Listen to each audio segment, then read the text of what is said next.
Squirter. Wow. Cheers. Cheers. New Bev alert. Okay. This is awful. Yeah.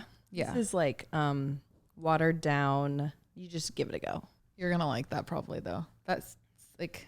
No, it tastes like fucking gasoline. It's gross. I thought you would like it because like the sweetness of it. Mm-mm. This is a melted popsicle and like not exactly. in a yummy way. I was like waiting for something to hit. Watered down blueberry popsicle. Well, we're off to a great start this week. Happy Monday, everybody. 2 worst Bev alerts coming right at you. I have United Sodas is the brand, and it's the flavor sour blueberry, which we should have known this is not going to be that good. Sour blueberry. They're called Spades. Premium natural soda. This flavor is called Dr. Spade. So we figured it'd be like a Dr. Pepper. And you could tell they tried to do a Dr. Pepper. Yeah, it's there. I the cherry and the ginger, like it's there, but it's not. It's like it's also like a popsicle, like a melted those Dr. Pepper popsicles. I got it. A melted Dr. Pepper Slurpee. Yes. Yeah. Actually, that made me kind of like it more. Because you like know what it is. Yeah, we gave it good PR. Yeah, like we changed. Yes, we did. We changed the campaign, and it sold me.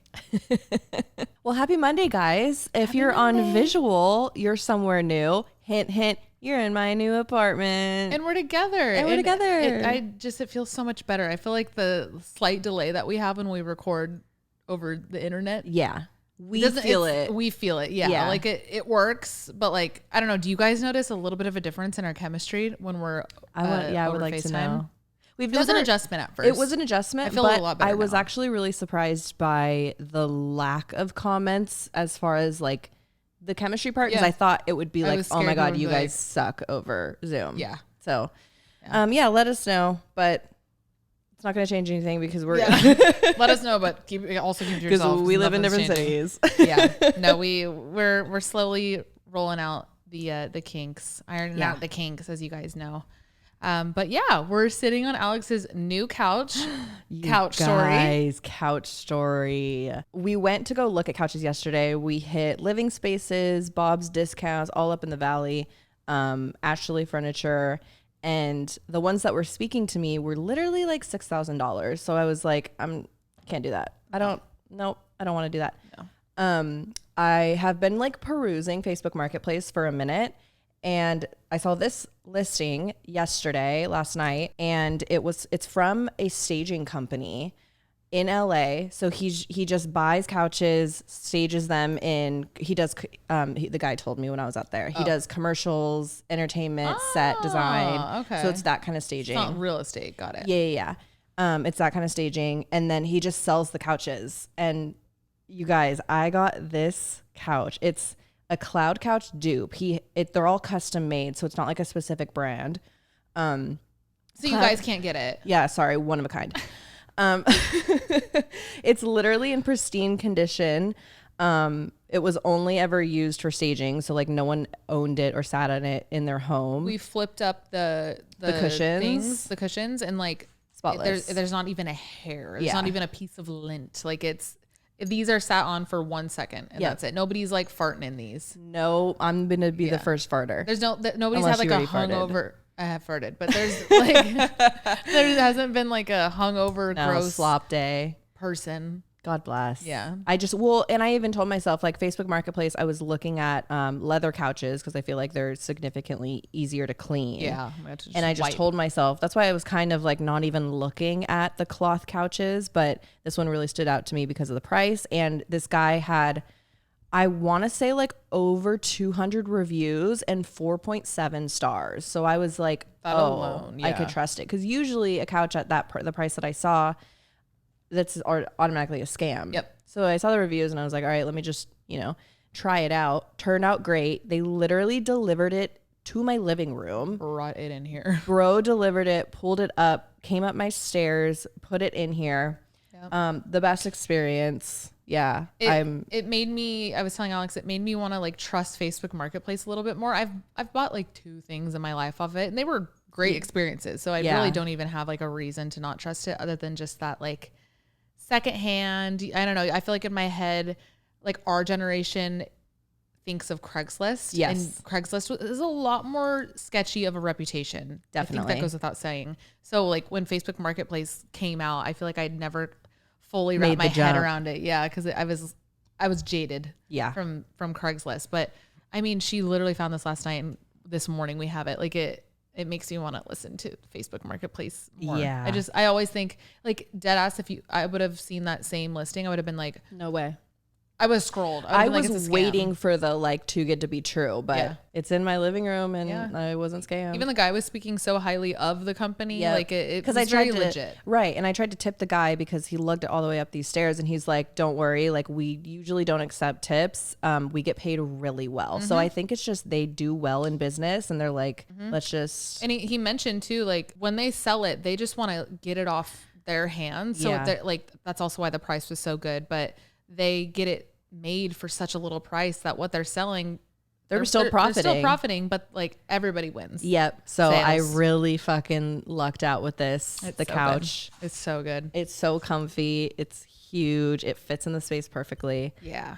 Yeah, that's my couch. And my apartment, you guys, I love it. It's coming together. We actually just put in some work. Yeah, we did. We hung a few things. That corner over there is looking really cute. That looks cute. Nothing you guys can see on camera, but you guys will see in my most recent vlog a little bit more of the apartment, and it's just so bright. I mean, we don't have one light on right now, and like look how good the visual is. It's just so bright. It looks really good, and I'm excited to see it next time I come together. I know. Next time I see it, it's gonna be a completely different. Yeah, think about the next time you're here. It's gonna be so much. Yep. We're actually gonna read you guys an entry that we got on Patreon a couple of weeks ago. It stopped us in our tracks, and I feel like now it opened up a whole question for you guys. Yeah, question for you guys, and we just can't escape it. Hello, fellow patrons. I've been meaning to write in for a while. I've been a fan of Oddvice for years, but this is my first time writing. I thought I'd tell you the story of how I found the podcast in the first place. It was 2022, post-pandemic, and I was deep in FOMO from all the Coachella content that pops up every year. Thirsty for more, I typed quote Coachella into the YouTube search bar, clicked a random video, and suddenly there was this cute girl in assless chaps with her knee up. Naturally, I clicked. To condense the story a bit, I obviously enjoyed the video and followed the trail that eventually led me to your podcast. I remember you had just gone to Coachella right before moving and then took a short break to get settled in New York. While you were gone, I binged backlogged episodes and realized I had found my brand new favorite lesbian lover duo podcast. And for a long time, nothing indicated to me that you weren't lovers, like an embarrassingly long time. The way you dressed, your chemistry, your familiarity with each other, it all gave lover vibes. When I finally realized you weren't together, I was shook. It was like Shutter fucking Island. I went back and rewatched the podcast and Kristen's vlogs and noticed the signs I'd missed. The joke at the beginning of the Coachella vlog about a, quote, hard launched, followed by JK, it's just Alex. The way Kristen called Alex her best friend, the fact that you never directly talked about a relationship or showed affection. I know the pod mostly covers heterosexual relationships, but I assumed that was just because that's what people were writing in about. I figured you were both bi. I think what really sold me was the way Kristen lovingly made Alex breakfast, seemed like she cooked exactly to her specifications, and made her iced coffee in the morning. That screamed, we wake up together. Plus, you lived together, weren't dating men, and then moved across the country together. Y'all, that sounds gay as hell. I hope this doesn't come across as homophobic. I'm bisexual myself. I was a little disappointed when I found out you weren't dating because you would obviously be a hot couple. But I genuinely love your friendship so much and this podcast so much. I mainly wanted to write in because I think the podcast could benefit from a stronger hook at the beginning, maybe starting with your names and your relationship to each other to help new listeners jump in faster. But I love you both. I hope you find this story funny and non-offensive. I just love you all and wanted in with something to make us laugh. But this is long, so I'll stop here. I'll write in again soon. Later. We were cracking up reading that, you guys. Because they're so right. They're so right. Moved And across the country together. How did this not occur to us before? Okay, and let us preface this. We've gotten that before. Like people in like real life. Yes. Will be like at a restaurant or like we went to a rooftop party once and we were having a conversation with this guy and he fully thought we were in a couple. Even in a relationship. when we were both single and we would go out together, just the two of us, which we would do a lot in the beginning of New York. We would be like, what? Like, why aren't guys approaching us? Like we look cute, like whatever. Because they thought we were in a relationship. I like, you know, like we looked so gay. So gay. So, we wanted to ask you guys if any of you is that like a common thing? Ever thought that, like, how when you found us, is that why you stuck around? Like, is that a thing? It can't only just be one person being like, wait, like, is someone watching this right now going, what? Whoa, you're not? You're not? Wait, okay. What? Are you going to say the couch thing? Yeah. Go ahead. So to back it up even more, today, bro drops off the couch and I'm in here like holding back Link. I helped him carry up the couch too. Yeah. So I'm like hand on my hip, like holding back Link over by the kitchen. And he walked in and he was just telling us some other details about the couch. And he's like, oh yeah. So like you and your partner... He fully referred to me as her partner. And we both were kind of like, yeah, for sure. We just like let him finish. We're not going to stop him, whatever. Just let him finish the thought. Actually, she's my friend. But actually, we were friends since elementary school. It would like, in my head, I'm like, there wasn't even like a hiccup for him. It wasn't like a partner. He was like, you and your partner, da-da-da-da. Like he fully went on to his thought. Like it was like to him, so we obvious. Looked like we've been in a relationship for at least 5 years. Yes. And like right when he got here, I was like just getting out of the shower, like hair kind of wet. Like we're both in like our big tees. We will never beat the allegations, but no. We wanted to know if you guys had ever, like in the beginning when you first discovered us, did you think that? And do you still think that? Because clearly you're not alone. We can't escape it. It's everywhere. Everywhere, you guys. All right. Happy first Monday of the month. As you guys know, every first Monday we do our Oddvice column. So if you didn't write in for this one, email oddvicepodcast@gmail.com. Wait, don't we do it every last Monday? Didn't we? We switched it. No, we did. Like we've had a full conversation about how we're switching it to first Mondays. All right. I don't remember anything. Okay, go on. It's okay. I could be making that up too, though. I thought we did it. We used to do it every last Monday. It's fine. Whatever. It's right now. It's when we say, hey guys, this is our Oddvice column episode. It might be last Monday of the month next month. Yeah, it's not up to us. It might be the middle of the month. Yeah. We go off the Mayan calendar. We do. And we also go off of just like what we're feeling that day. Vibes. Literally the vibes. We're just vibing. No, we'll try and keep it consistent for you guys. It'll most likely be the first Monday of the month. Yeah. But yeah, email oddvicepodcast@gmail.com. You can write in about absolutely anything. Yeah, we will jump right into it. Okay, here's the first entry. It's titled, "Is this a sign or am I just delusional?" Hi guys, I'm a longtime listener and a huge fan of you guys and the podcast. Thank you for the great episodes and all that you guys do. I love listening each week and seeing you guys thrive. Now for the advice I need. A little bit of background. In college, one of my best guy friends, we'll call him Tom, I loved him as a friend, and I'll be honest, I always had a crush on him, but nothing serious ever happened because one of us was always in a relationship. To be honest, I have no idea if he ever felt the same way, and I never told him how I felt. There was a point during our senior year where I thought I would maybe pursue something with him, but then I met someone else. Fast forward 6 years, I'm actually still in a long-term relationship with the other guy. We'll call him John. I love John so much, and I think he's the one. We have a great relationship and live together. Also, due to busy lives and moving away, I've talked to Tom here and there over the years, but mostly lost contact. The weird thing is I still have dreams about Tom, like kind of often for not even seeing him in years. In the dreams, we're never officially a couple or anything, and it's usually us just hanging out and being sweet to one another. We may act like a couple, but nothing physical besides maybe hugs or holding hands. But I feel this connection and sense of wanting to be with him in the dreams, and sometimes I'm sad when I wake up. Is this normal? Is this my subconscious just never getting over him and not being satisfied with never trying with him back in college? Is this maybe me displacing some needs with my current relationship and my mind just uses Tom as a filler for a made up perfect guy in my dreams? Or am I just crazy for having these recurring dreams about an old crush? I'd love to hear your opinions and any advice on it. Thank you in advance. Please keep anonymous. Love you, and I hope you have a great week. Please tell Link and Vincent hi. And then they said, oh my God, Vixen, not Vincent. LOL, stupid typos. So we'll sorry. also tell Vincent that you said hi too. That's your brother's name. That's really funny. I think the reasoning behind these dreams could technically be any of the things that you said at the end. As you guys know, I have very intense dreams myself, and I started to go crazy trying to give every single one every little meaning of every little like move I made in the dream. Some people use the dreams as tools, and I do believe it could be a tool for like you're saying, maybe it's like a displaced kind of emotion that you're channeling through this like character in your dreams.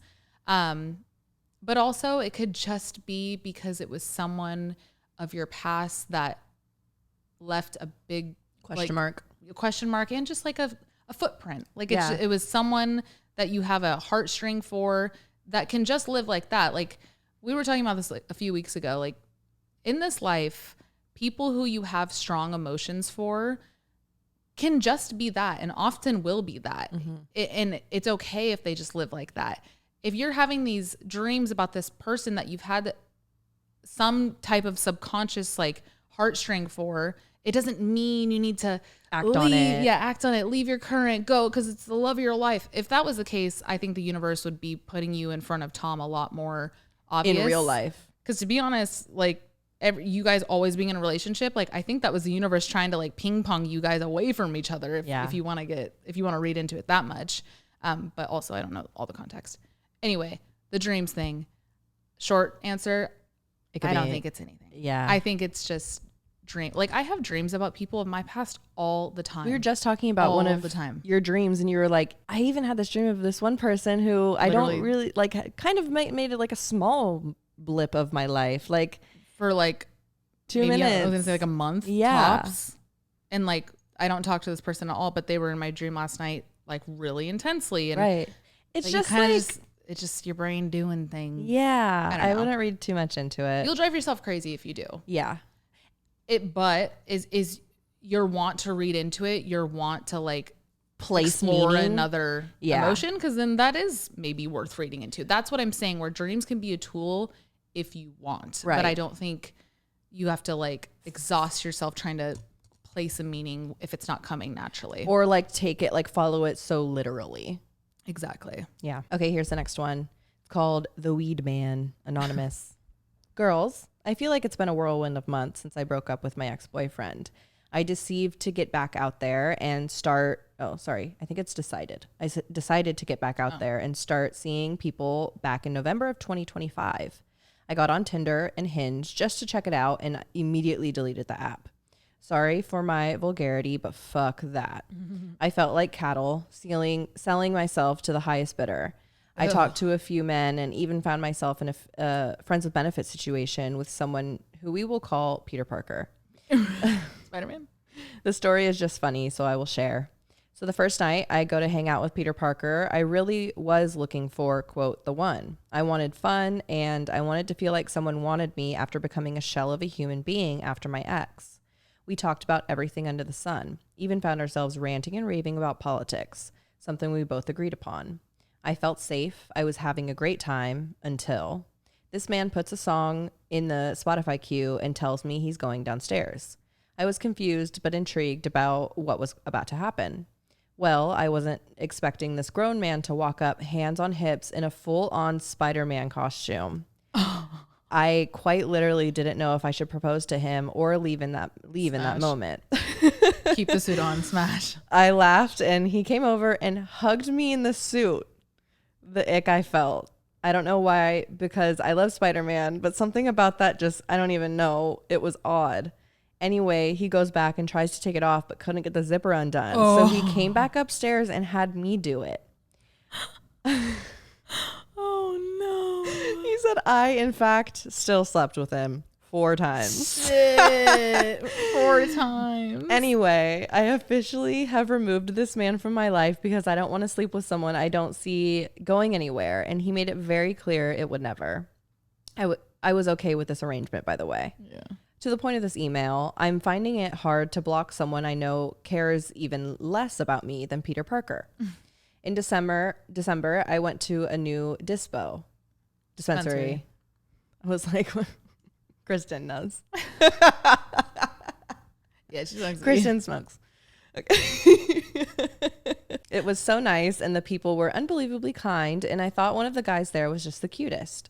So I went there once and then again. The second time, convincing myself to finally work up the courage to ask for this man's number. My friend hyped me up to do so, and I called the store after leaving. He was the one that answered. I said I wanted to do a review so that he'd get good word with his boss, and apparently they get $5. And then I said I thought he was cute and I wanted his number. He said, OMG, you want my number? And I was like, duh, you're so cute and sweet. I'd love to get to know you. He was apprehensive at first because his coworkers were right there and he got a bit shy, but I got his number and we started talking. For a couple weeks, we hung out a lot, constantly texting each other and going to one another's houses to hang out. I live in Michigan, so winter is literally ruining my life, and we both never wanted to go out. I knew it was fast for a guy I truly liked, but I ended up sleeping with him. And y'all, it was so good.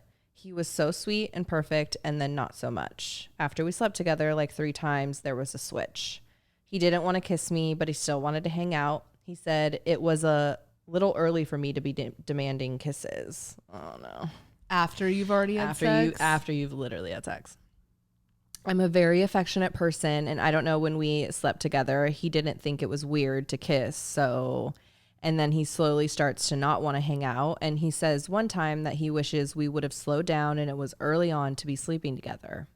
I thought so too, but like when you like someone, shit just happens. He gave me an explanation to why he didn't want to anymore, and honestly was glad he saved me the breath. He's still in love with his ex, and he's been depressed about her for months, and he still wants to meet new people, but he thinks he lost his will to love and even want to get into a relationship. So the conundrum I have is that I can't get him out of my head. The stupid weed man that sparked up my romance just to stab it in the end. I can't block him for more than 5 minutes without thinking, ugh, I wouldn't have done that. There's something captivating about him, even though I know he is no good for me, and he made that very clear.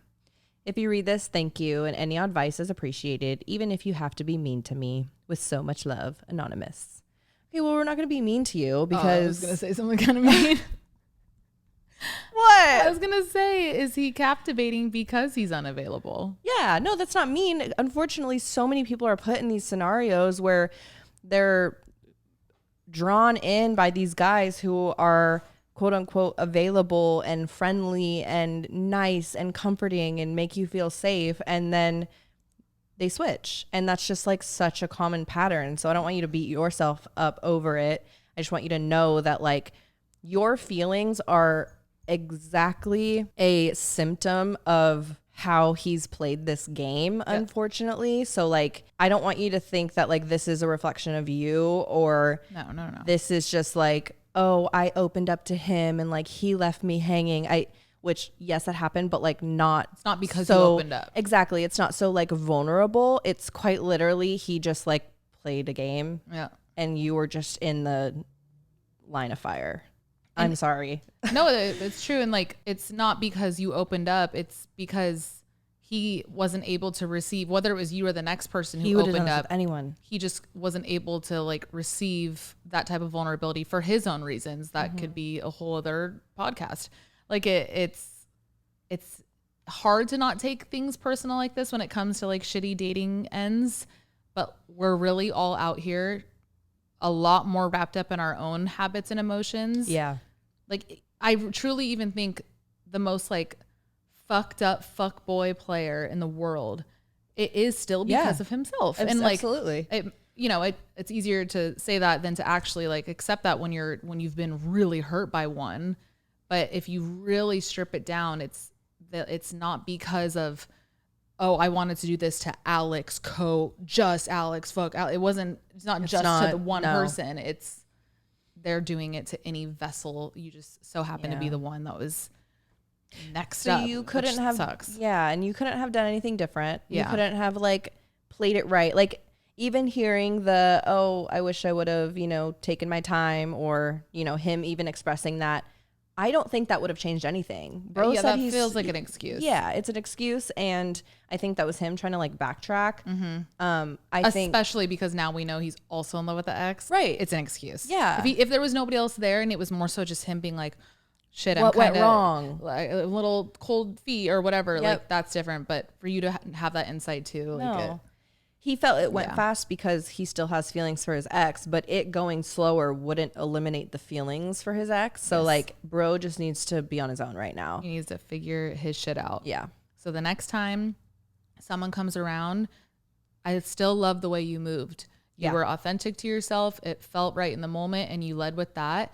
And if you keep playing dating that way, you and everyone else listening, if you keep playing dating that way, let it repel the people it's going to repel. Don't tiptoe or try and come off or play a certain way to like Control the situation. God, no. And it's so common with dating because of course we want the other person to like us. Yeah. Like that's human. It's part of it. It's part of it. It's part of courting.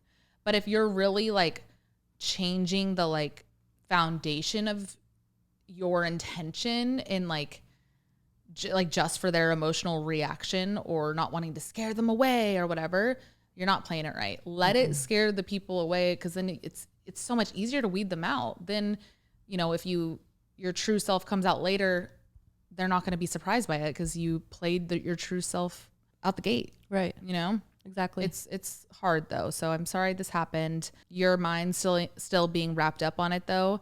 That is why I posed that first thing where I was saying, like, do you just like it because maybe it's a little cheeky? It's a little chase. it's unavailable. Yeah. So you like that because we've all been there too. Sometimes when we're in certain times of our lives, like the thing that's a arm's reach and it's like the perfect amount of tease is sometimes like all you actually want. Exactly. I've been there too. You'll be okay. You will. Okay, next entry is titled, Help, my sister's new boyfriend is completely changing our family. Oh no. Hey girlies, I've been here since the very early days and honestly feel like I've grown up with you both at this point. So I trust you with this chaos and I'm going to jump all the way in. I'm 26, living at home with my parents. The cost of living crisis is not fun here. My girlfriend, who's basically lived with us for years, and my 22-year-old sister. Last June, she started seeing a guy, and since then, everything feels tense and weird, and I need any and all advice or just a place to vent. I'll do my best to condense it, but there is so much lore. It started when my parents went away 2 weeks after their first date and explicitly told her he wasn't allowed to stay over because no one really knew him yet. She had him stay anyway and hid it from myself and my girlfriend. She was deleting Ring doorbell footage, having him park down the road, pretending he was leaving at night and then sneaking him back in. I barely knew him at this point. I get it, girl, but I'm talking she moved a whole man into her tiny bedroom for 2 weeks and pretended she didn't. The whole time? That's kind of crazy. That's super crazy. Now they're officially together, but she never told me when that happened because she didn't want a lecture. I presume since July or August last year. Since then, he won't come into our house at all. If he's picking her up, he sits on the bench in our porch and waits, even though we've repeatedly told him he's welcome inside and have been nothing but nice to him. He's very standoffish and hard to talk to. It's painful. He's a want-to-be mediator. Any convo turns into a very deep conversation over anything because it honestly is his only personality. You could be literally talking about what milk you like in a coffee at 10 a.m. and it'll turn into a deeply personal, do you think you're like that because of how you were raised? Fuck Me? that. Is that not me though? But not every second. It's not? No. Okay, tell me if it is. Unless you like that with other people. I'm not like with other people any different than I am with you, so Okay. let me know. But seriously, if you think about it, the milk, that's what you had in the fridge when you grew up. It's crazy. For context, his family have been a longtime extended family friend. Okay, that kind of changes a lot. Yeah. His mom and my aunt are best friends, and he's apparently had his eye on my sister over 3 years, including while she was in other relationships. It honestly feels like she knew he'd give her the attention she wanted and took the easy option after her last breakup. His family are very much upper class, and we're just a happy middle class, unserious family, and he likes to make it known, which is so uncomfortable. Oh. I hate that. What? Things escalated when he came to a family wedding that was originally an invitation for her ex. She didn't discuss it with anybody beforehand, and he openly said he was only going to investigate and report back to his mom. Okay. He wouldn't join in on any of the pre-wedding family meetings. And even at the wedding, he just sat there. And in the end, they left well before midnight, which is unheard of for her. My dad had made a full breakfast buffet in the morning and told him to be at our house at a certain time. He arrived well over an hour late, which annoyed the shit out of my dad. And in turn, my sister was over an hour late to the wedding. No explanation. It was embarrassing. I also booked a birthday trip last May for me, my sister, and my girlfriend for this upcoming March. It was organized before he came along as a girly pop kiki trip, as they both get on so well, for my sister's birthday. She originally said she was coming, but now avoids answering about being booked on. The kicker is my sister and the new boyfriend share a birthday within an hour between them, same day, same year. My aunt is both of their godmothers, which like no blood relation at all, but you cannot make this shit up. Anyway, when she does respond, she says it's annual leave or money issues, even though I've told her I'm going to pay for the birthday. And she told me months ago she booked it off. At one point, she said she'd only do 2 days and go home for their birthday. And now the latest update is that he might join for the last 2 days, but they'd do their own thing. Which feels like a kick in the teeth because it's either a money issue or you just want to spend the day with him, which I totally get, but just be honest about it. Yeah. It's all so out of character. She's always been open with me and we've been really close. But she also has a pattern of jumping straight into serious relationships, including after an emotionally abusive one, which makes me protective. Very valid. The hardest part is he's deeply intertwined in our extended family, so it is messy. We can't say how uncomfortable we feel without causing drama. And if we push back, she'll just leave and stay with him. My mom has even privately said to me she doesn't overly like him because she can see the change in her. But publicly, it's all as long as she's happy. Am I being an overprotective sister, or is it reasonable to feel hurt and unsettled when someone new comes in and completely shifts the family dynamic like this? I've gotten on with every other boyfriend she's had, and this has never happened before. And I've never not been nice to him, but this time it's just so different and I just don't know what to do. I don't want to lose her, but I can see she isn't herself anymore. I can't tell if she knows this was too much too soon and his vibe is completely not matching our family, or he's just not trying at all to make an effort around us. Or if it's because I just don't have much energy for him, she can sense that too. It's very much an elephant in the room and I'm really struggling with it all. Please keep an eye on my loves. Have a gorgy day. Love from Ireland. Shout out Ireland. Shout out the Irish. Do you ever think like when people say like shout out from wherever and it's out of this country, now I have to like go over the whole entry in my head in the accent. Yes. And I'm like, oh, this changes things. Even when they said like booked out, like right. Like that, I think like we'd say like they requested it off. Right. You request off those dates. Like you don't book them out. But like I obviously context, I get what you were saying. Yeah. But I know what you mean. When somebody's international, I'm like. And we always found out at the end. Yeah. I kind of reread it. Yeah. This I kind of did want to pass to you, Alex. I feel like I have like no experience. And like, but like, I don't know, having family friends. And like because that's kind of the basis here. Like if you can imagine Vince going through something like this with a family friend equivalent, like, cause I can't like relate. I get that. Yeah. No. And you have family friends. Yeah. And I see that. I think it doesn't change anything. And let me say this first. I don't think you're being overprotective. Like, I think you guys are just seeing very clear signs that she's just like being pulled away. Yeah. And not an a valid reason. Like, it's on top of everything. It sounds like he's kind of just a weirdo. I hate saying that, but like from the signs that you guys are being given and just like the little bit that we see, it sounds like he, like you said, he just doesn't fit in with you guys. And it would be different if he did fit in, and she's just like in this happy relationship. So that's why she might be quote unquote pulling away, where she's just like kind of like building it on her own. Yeah. But because this is such like an outlier of a relationship compared to everything else that she's ever had, I don't think you guys are like overthinking any of this. Especially you said there was abuse in the past. Of Exactly. course you're going to be like Concerned. on ice. Yeah. The family friend aspect, I feel like that is super secondary. I don't think that should stop anyone from actually like raising concerns if there are real concerns present.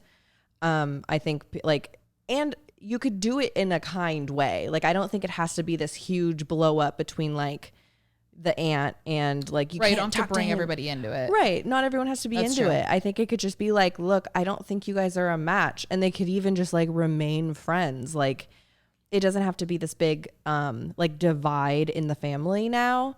At least that's how like I feel like I would go about it with if this were Vince and he was dating a family friend. Yes, it would be like super messy and I'm sure feelings would get hurt, but it could very easily be like, I just don't think this is working. And you could even phrase it like, is this worth putting a riff in the family dynamic right now? Like, Right. Clearly there's something amiss. Maybe we just don't go there. And you know, it's like one of those things where you don't want to like cross that line with a friend because it might ruin the friendship. Yes. Yeah. So you can just like phrase it like that. But then I'm also like even before you put it in the friend way, I was thinking in that same lens where sometimes it is worth the risk. And Yeah. you do it. And maybe that's what she's doing. But is it? Right. We Right. don't know. Like going off the writer, being the closest person I that trust can read your it. gut. I obviously trust your gut.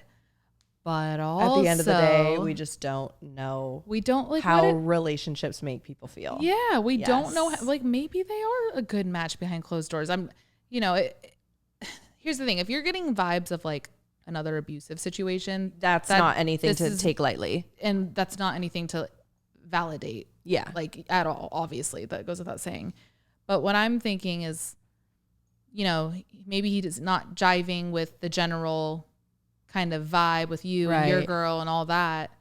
Yeah. But like maybe there's Maybe there's something really strong between them. yeah, and like there's a side of her that compliments him. Like, yes, we know our siblings. Like, I'm right there with you. I'm so close to my sister.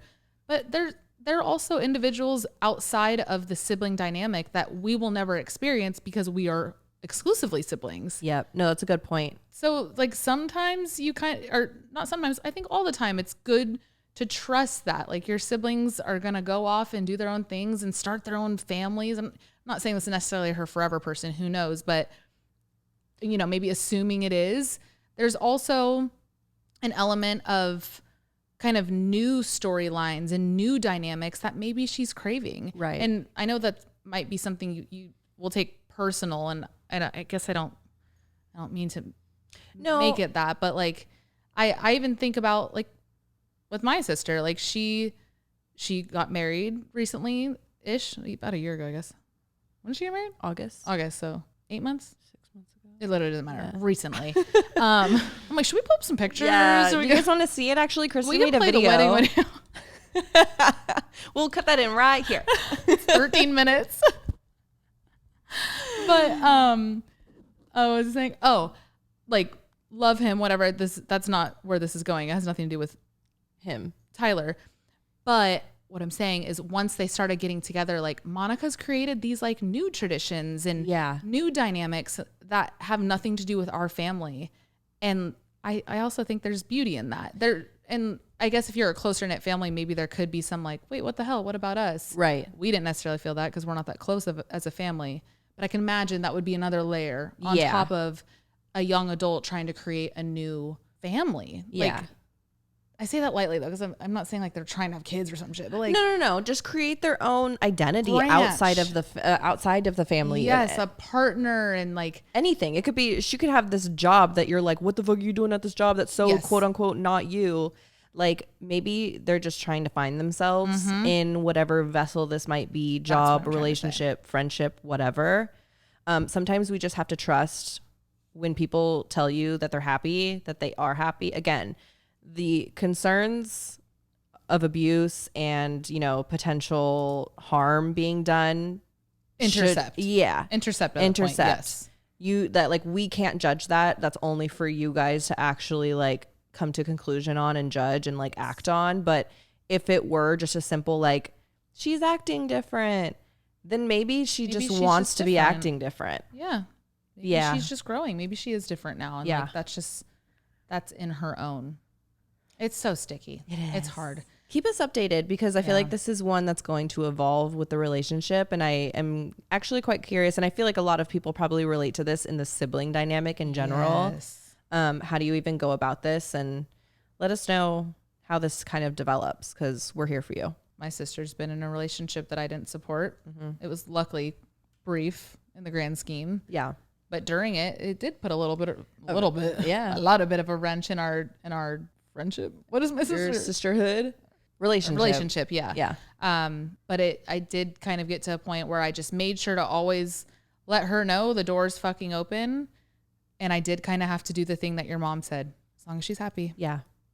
And happy's relative to the person. Moms are like 99% of the time right. Yeah, it's kind of true. Okay, here's the next one. It's called Exiting a Love Triangle at Work. How to Stay Out. Hey, ladies. Quit your job. Yeah. Hey, ladies. Of course, love y'all and everything you have had to say for the last handful of years. You've been there for me as I found myself through my 20s in ways you don't even understand. Would love if we could keep this on, but there is a man at work that my gal pals, older women, who have pushed me toward. He had recently broken up with his ex, and they thought our personalities would work so well together. I would agree. However, he's got a very, very flirty personality, and I feared that while my ladies were pushing me toward him, there would be other single women who could be in a similar boat to me. I was hoping I would be the only one he'd be chatting with, and I let my guard down and just let myself be my full self around him, lean into some flirting, and I also shared a lot about my life with him, as he does make me feel comfortable. He then started acting weird about another one of our coworkers in convo. He would fail to mention her name when there were office outings where it would be totally normal for her to be there, or he would ask to come to a pub I'm a regular at, but with her, then be very flighty and not end up showing up. I eventually tried to set a boundary to be like, look, we need to talk less because I think I'm getting my feelings for you messed with, and I know that you're fresh off your ex for many years and all that, but I'm personally am getting carried away. I wanted to give him a chance to say something in either direction, but he's like, I respect the boundary. Then, after a month of random chats, we flared up chatting a good amount again, mainly text, and then just some inappropriate jokes coming from someone who knew I was asking for boundaries. I don't want to cause a big fight or anything or cause drama because right now it is not super messy, but I feel like I'm not being respected. If he wants the other girl, he should have her and then also respect her and me just not saying weird things. I feel like he's doing things with different women just, quote, casually and safe enough to have the argument against playing the field as he is fresh off the breakup. We are both very friendly people, so I'd like to maintain that, but also I'm a wise ass, so then we end up cracking jokes at each other. But I just don't know what conversation to have to just be chill with each other in passing and not have him check in on me on random days when he is probably bored. I was trying to date again, and it's hard when he pops up and says something sweet or funny. I just want it to be done. I don't know if that made sense or painted enough of a picture, but I'd love to hear your perspective. Thank you again, Anon. I feel like people like this, there is no middle ground. Like the friendliness can't exist with people like this. When you set the boundary and then he obviously crossed it and disrespected that boundary, it completely takes away any ability for you to trust that you guys can just be in a platonic friendship, because he clearly just like doesn't care that you don't want to be messed with in this way. I think that you kind of just need to not entertain it, because that's unfortunately what like eggs him on. So the like cracking jokes that he's taking that as flirting. Yeah. He's like, ooh, it worked. It worked. He's taking it as flirting. He's taking it as you're opening the door for this kind of banter back and forth again. And that's like him probably subconsciously thinking like, oh, the door's open. Like I can just do what I want now. Like the boundary's gone. So I feel like with these people, you just have to like stiff arm them, and you can't flirt. Like you just can't like be that kind of flirty banter with those people. I don't know. That's just like, that's what I would do. I think this is such a common behavior in men. Yeah. Maybe I'm being too woke right now, but walk with me. Okay. It's such an internalized, like misogynistic thing where women are only like things to flirt with and sexualize and romanticize. And a girl who's just trying to like act like a friend, they don't know. They're like, wait, what? Exactly. They don't know how to do it because they only view women as a vessel. They're like, wait a minute, you just want to be friends with me? Yeah. Especially like they knowing can't he imagine flirts with multiple people. Exactly. Like they can't imagine having just a female platonic friend. Yep. Because we know men like that. Like it's not unheard of at all. At all. So many men like those are the men that are like, wait, you're actually kind of funny, and it's right. Like, yeah, because I also I'm a human have a being. personality. Like because in their head they're like, girls no funny, girls only boobs butt. Yes. Literally. Yeah. Yeah. No. But maybe I'm being too woke. No, but that's no. But that's true, because like that is definitely well, it's just like a possibility here too. But I think just like generally speaking, you just kind of have to like let these people go to the wind and don't entertain it, because you're giving them exactly what they want. And they just simply will never respect your boundaries. Yeah. I want to just give you your flowers too. Like I love how you're reading the situation right away when you're like, I don't know, it's just not coming off like he respects me. I'm glad you see it that way. Yeah. Because it is that. It doesn't need to be a big blow up or a fuck you, don't talk to me. Just, I think, the next time he tries to do a bit of connection, you can kind of just be like, yeah. Right. Damn, that's crazy. Like just little one-off remarks that kind of like respectfully, hopefully he picks up not on entertaining some. this. Yeah. Because I mean, you've done it the hard way. You've tried to tell him, look, don't act like that towards me because I'm gaining feelings. So that clearly is not hitting him in the head. So I feel like if you kind of play a little at his game and not give him the reaction that he's looking for, then there might be something in his little pea brain that's like, oh, maybe she doesn't like me. Maybe. The pea brain though. One can hope. Not much going on up there. No. Boobs and butt. Boobs and butt. Okay. Next entry. Please read it like that the whole time. I'm gonna cough. I feel like it hurts my throat. It's titled, "Is this a healthy slow burn or or what?" Okay, that's what it's called. Wait, look at the way I'm facing right now. I'm like, wait, look, we're hella leaning. Guess my back hurts. I know. Do you mind if we?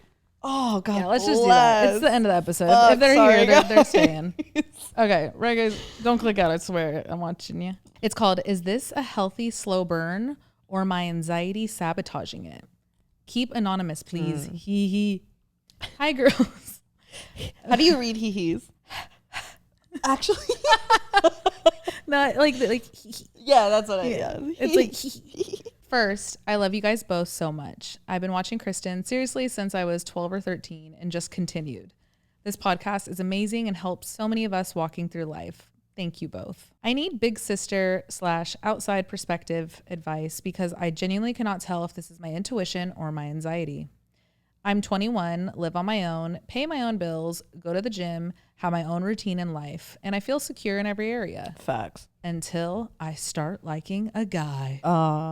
My last relationship was abusive. There was a lot of cheating and lying, and I also lost my mom very recently, so I know my nervous system is already sensitive. I think that's important context. So, this guy. We had talked before and then reconnected, and when we finally hung out, it was immediate. The first night, we stayed up until 5 a.m., completely sober, just sitting on my couch, listening to music and talking about past relationships, what we want long-term, kids and family, and our lives and goals. He told me he wants to be a girl dad and he wants 3 daughters. He said he's looking for a pretty girl inside and out and that he knew he had to do things right with me. Since then, what I'm about to read is in bullet points right now, so that's, pardon my cadence. He drove 5 hours back into town and came straight to my apartment before even going home because he said he just wanted to see me and kiss me, even though he was exhausted. We've had nights where we just cook, listen to music, sing together, and exist next to each other while he does homework and I read. He's super physically respectful and checks in constantly for consent, even when we're both drinking. He notices everything. My nail color, my little tooth gap, my eyes, and will randomly tell me I'm beautiful over and over. He always asks if I'm okay, if something hurt, if I'm comfortable. He gets nervous and it's actually really cute. He remembers small things I tell him and then actually follows through, like trying foods I told him about, going to a vintage store I mentioned, buying turkey bacon and sweet potatoes because I said I like them. He added me to his private story, and he asks about my day and what I'm doing when we're texting normally. One of my favorite moments was after we had sex. He didn't just leave. He stayed an extra hour doing homework next to me while we listened to music and shared a granola bar, and it felt so calm and domestic, like we're already a little team. In person, he's so attentive, affectionate, and present. It feels safe and real and not love bomby. But here is where I spiral. I'm waiting for the kicker. I know. I'm like, and. We mostly talk on Snapchat, and sometimes he'll take a few hours to reply. And I can see his Snap score go up.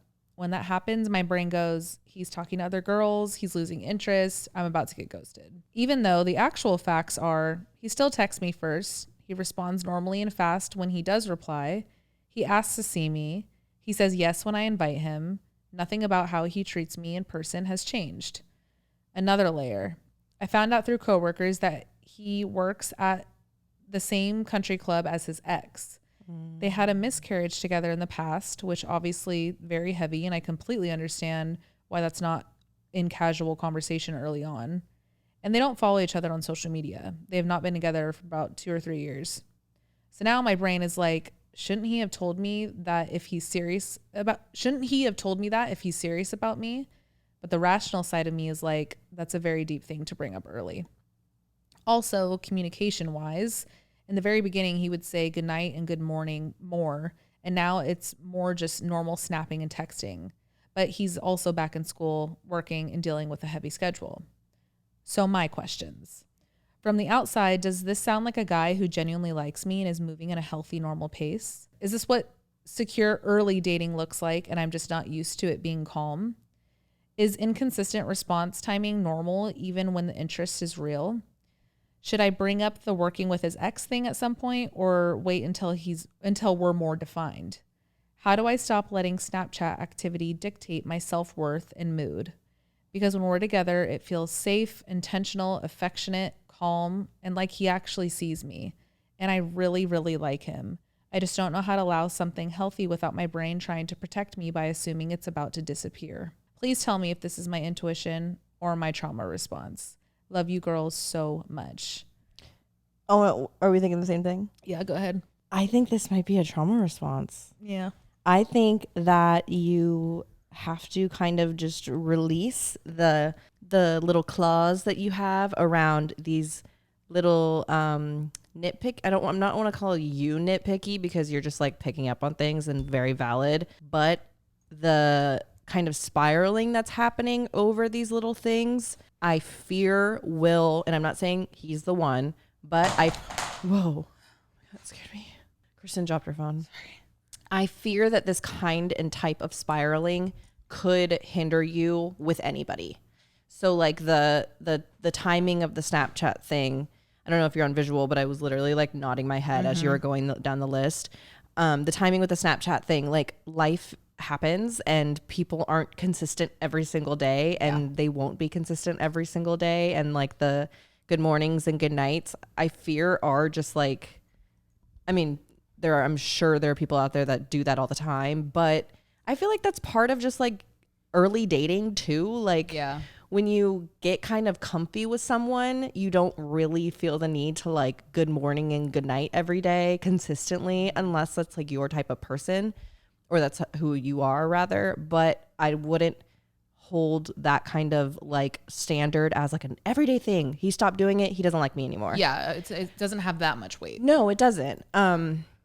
I don't know. I don't see any major red flags. I think the I think your rational side that's telling you that it's too early for him to open up to you about the miscarriage and his ex is valid. I don't think he honestly ever has to tell you about that if he doesn't want to. Agreed. It's honestly not his, he's part of the story, but he isn't the one who went through the miscarriage. So it's truly not his thing to tell if he doesn't feel the need to or he doesn't want to. So if he never tells you, that's also okay. Yep. That's not, and I don't ask about it. No. Definitely don't ask about it. No.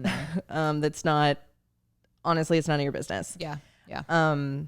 I don't see any red flags. I think you're just kind of like spiraling a little bit, which is also just kind of normal in like in early stages of a relationship. The calmness is something that I definitely felt in the early stages of my relationship with Z. I kept questioning like, why is this so calm? Yep. Why do I feel like I'm waiting for a hat to drop or something? And I feel like the more I grasped onto that, the more I like felt like I was controlling the situation in general.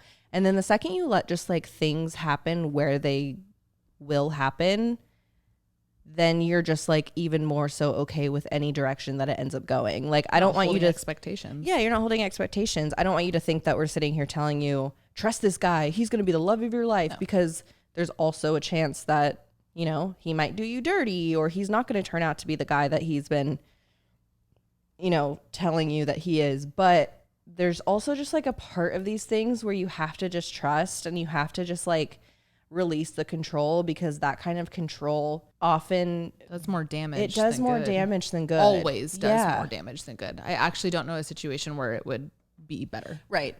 Not when it comes from a trauma just response let standpoint. things happen how they're supposed to. Yeah.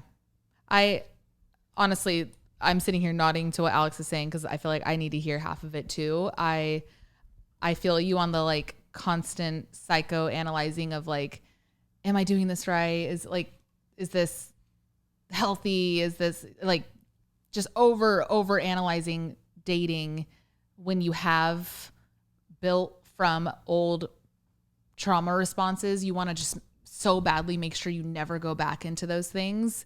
And I mean, I had this conversation with you, 2 nights ago, and the bottom line that we came to was just whatever it is, just be present in it and just enjoy it for what it is right now. When things come up, you know, handle them as they do. And as you are, you know, you wrote into us with some sticky little feelings, but I feel like a lot of these feelings are kind of jumping ahead, and they're taking you out of the moment. Yeah, they're feelings via overthinking. If you put actions on paper, like Alex said, I don't think this guy's doing anything wrong.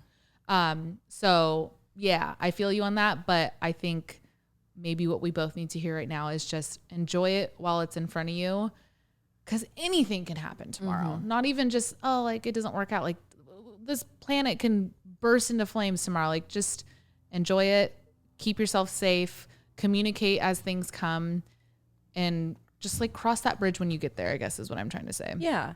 And like, remember, I like even hearing the little attentive things, like remembering your nail color and then like remembering the vintage store, like those are signs of like a very attentive person. Yeah. He's very interested in you. You even said he still texts you first. Like, remember those little blips every time you question, like, why isn't he saying good morning? Like Ro's just busy. Yeah. And like, that's a good sign to me. I think when people are overly attentive, especially in the beginning, I'm like, hold on. Because if this does evolve into something more, me personally, like I need to have my own life. Yeah. And like, if you're already displaying that, like we can't have individual stories if we're going to become a unit, like you even said that. I don't want that. You're super independent. Like you want this. This is a good You want to remain that, like that. Yes. Oh my God. Yes. And yeah, I don't know. That's all I have to say about that. But I think you're handling it right. Yeah. Keep us updated. Yeah. Don't try not to like run scared right now. Yeah. Okay, guys, we're losing a bit of daylight, so this is gonna be our last entry. It's called Oddvice Column. I have my dream job, but not my dream salary. Hello, Alex, Kristen, Link, and Vixen. I do not believe that anyone from my job listens to the podcast, so you can use my name. This is Caitlin. I have recently passed the National Clinical Mental Health Counseling Examination, NCMHCE for short. I feel like it's longer. And that makes me a licensed clinical mental health counselor. Wow. Congrats. Dang, That's awesome. thank you for your service. Right. AKA, I'm a therapist and I have my dream job from graduate school. I'm working in a student counseling center at a university. I did my internship at a university while in grad school and wanted to work in one ever since, and recently started this job in November of 2025. I had worked as a therapist at other agencies before. So, some more backstory. At every agency I have worked at, when you become fully licensed, it comes with a raise. The university I currently work at had the whole student counseling center staff walk out a few summers ago in protest due to not making a living wage. I'm talking $24,000 a year, and this happened after I graduated and I started making $55,000 a year. I am making more than that now, but due to me just starting, I don't know if I get my licensure raise. I don't remember seeing it in my contract, and I'm scared to look because I'm 95% sure it won't be there. This job already came with financial hardship because I only get paid once a month instead of bi-weekly, like I have been my whole life. It is very hard to switch to that type of pay management. I'm so thankful I have built my savings account up. It has come in handy. So my dilemma is, this is my dream job. I've been loving every single aspect of it. I have a boss who is actually supportive and sees herself as more of a colleague than a boss. She trusts myself and my coworkers with management level tasks. I'm the group and crisis coordinator and was assigned this within my first week of the job. This job has been so amazing for me, and would it be worth it to lose the job due to not getting more money? Most licensed clinicians. Yeah. Clinicians make in the 74,000 range, and I'm at 60. I should mention my finances should be okay. I have a long-term partner who's also a therapist. We met in grad school. Aww. And he will be getting a raise when he gets fully licensed after his exam. I'm thinking my happiness is more important because of the past job experiences I've had. I think I can get a raise. It just may take longer. Okay, my rambling has gone on for a long time. Anyway, what are your thoughts? I love listening to your podcast. I started watching Kristen from the Vlog Squad days, and I've followed ever since. You two have really blossomed over the last couple of years, and I know I'm younger, 27, but I'm still proud to hear it and see it. You always talk about how you want to be our big sisters, and that's how this proud feels. Okay, that's sappy. Thank you, Katie. Thank you, Katie. That means so much to us. I think your head's in the right place with thinking your happiness is worth more than the dollar amount, because you are still very, very young. I'm going through kind of a similar thing with like the pay thing. I'm looking at jobs right now where the pay scale is kind of where I've always landed, and I'm like, oh, I should be making more. I need to be making more. But like everything that does make more in my industry, I know our industries are different, but like I'm looking at jobs that are making more, and it's people with experience for like 15 years. And I'm like, well, I don't have 15 years under my belt, but like you will get there, especially with the work you're doing. And like you have your savings, you have that safety net, you have your partner who's about to get a raise. Like I think you're in a really good spot right now. I think your happiness at your job and like your love for your coworkers and your boss outweighs the dip in the pay, and you will eventually get there. So I think it's worth staying. That's a form of currency in itself. Exactly. Like not dreading going to your workspace every day. And like, especially in the industry you're in, you have to maintain your mental health. Yeah, dude. It's, I mean, you know better than anybody. It's all we got. So especially in a work environment where you're giving so much of your energy every day, I think you have quite the pay of in that tense, like whatever. I had a migraine today, so I'm a little fucking stupid. Okay, no, that was great. Thanks. I get it. But yeah, that's also dependent on your situation, but you'll say your partner can help too. Like I think this one is less of what we could give you, but more so just you wrapping your head around what you value more here. Right. Because I also get if like, hey, you're trying to put down on a house, you need to make some better money, then yeah, I would say like logistically. Logistically go get the job that has more money for that time being, whatever. But if you're comfortable, you guys are good, your spouse is cool with it, like I think you're in a really blessed spot right now. Yeah. Yeah. I would love to have a job that I love. Yeah. Like that. And you could ask some of the richest people in the world if you sent in the same entry. I think they would probably say the same thing too. Like at the end of the day, that's what's going to keep you alive longer is you not dreading this job you go into. You put so much time and energy and money into this degree, into this profession, just for you to like hate the four walls you work in. Right. No, I think you're so blessed right now. And you have to trust like the journey of it all too. Like It's the climb. It is the climb. As Miley once said, Hannah once said it. You will get there. Actually, it's about no, that's a Miley Cyrus Miley song. said it. It's the journey. It's the climb. That was actually Journey. Whatever. Yeah. I think you'll be fine. And I think you should stay at this job. Do you see freaking Miley. Alex Cooper? Did you see my Alex episode of Hannah Montana? No, but Alex Cooper's doing the Hannah Montana, like, can you see your phone? Mine's on the ground. Yeah, sure. Yeah, it's the 20th anniversary special. And Like Alex they're dropping Cooper, it up? She's like hosting it. Wait a I don't minute. think that makes sense. I think they could have picked someone. Wait. I think they could have picked someone way cooler So to much do this. cooler. Actually, I don't think we'd be that good at that. Well, yeah, no, but I don't see the Alex connection. That's what I'm saying. And I don't know. I don't know. Is this real? Yes. Oh my Like God, she's- it's so real. Yeah, she did like a whole like press thing around it. Yeah, it's real. I wonder if like Miley picked her. Maybe. I don't know. Yeah, interesting. I don't know. I just. Oh, there's a whole. How do you guys article. feel about that?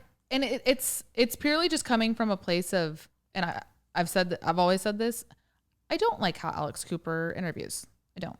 I think they're empty questions. They're not even questions. They're reactions. Like she'll do a little bit of connection to the guest, and they'll say a really great PR beautiful answer as they do. And Alex just goes, obsessed. Okay. So what else about it? Like she doesn't She doesn't, challenge like, anything. or like continue the conversation. No, she's literally There's just been like so a many prompt answers. reader. Exactly. And there's been so many answers from the people that she's interviewing where I'm like, ooh. More, Yes. like follow-up question. Yes. Yeah. But she's always like, love that about you. Anyway. Oh, I'm obsessed. Wait. And she goes, wait, how do you okay, sick. I just don't like it. Yeah. And that worked for Call Her Daddy. But now that she is a talk show. She literally had Michelle Obama. Like, you got to ask some good questions. Yes, you need to like, and sure, she still has some. I don't mean to fully shit, like whatever, but. No, I see what yeah. I don't know. I find myself thinking it every time I listen to one of her interviews. Like it'll be a few good ones. Then I'm like, wait, what? Like, why didn't you get in there? Like that's journalism, you know? Like that, get in there. It's Hannah Montana. Like what the fuck is she? Right. Whatever. No, there's stuff there. Like, There's a lot going on. I wonder, because it is coming on Disney Plus. So I wonder how deep she can even get. Because it's very much like a special. It's not like she's just asking Miley about her honest opinion of the set of the whole thing's Hannah probably Montana. scripted. It's gonna be like did you see the episode of Call Her Daddy after Dancing with the Stars? She had like a Whitney and Mark Ballas had like a it's actually a really beautiful, you should watch it. I think you'd like it. They did a dance. They like choreographed like a full dance and it like was on the episode. Oh, that's cool. It was a really beautiful number. Yeah. Is that a dance thing? Anyway, I feel like they're gonna do something like that with Hannah. Okay. Like she's gonna come out. It's gonna be like a multiple stage kind of thing where it like it's probably gonna be like Sabrina Carpenter's Christmas special. Exactly. Yeah. That's what I'm picturing. Yeah. That's exactly what I'm I picturing. can see that. We'll see. Well, if they do it again, we'll be here. We'll be watching it. No, I'm saying we can host it. Oh yeah. All right, guys, we gotta go. It's super dark out. And it's hot in here. We're gonna turn the air on. Air on. We should move back to New York. Okay, guys, we love you. Have a great week. The visual, we will be separate next week. Visual is obviously going to change. It's going to be developing for this next couple of weeks again because my office is just going to be a work in progress. So thank you again for your patience. Yeah. Let us know if you thought we were a lesbian lover couple podcast. Comment down below if you thought we were lesbian. Okay, love you guys. Have a good week. We'll talk to you later. Bye. Bye.